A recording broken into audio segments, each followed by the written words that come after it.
पडून पैशाच्या लोभी बहीण तुटली भावाला, पडून पैशाच्या लोभी बहीण तुटली भावाला, बहीण तुटली भावाला आता नात राहील नावाला, बहीण तुटली भावाला आता नात राहील नावाला।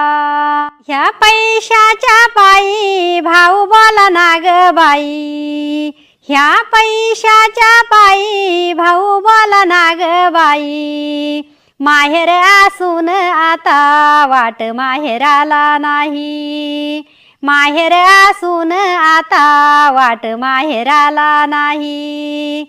बहीण ग भावंडाचं नात प्रेमळ असावा, बहीण ग भावंडाचं नात प्रेमळ असावा, सणबाई दिवाळीचं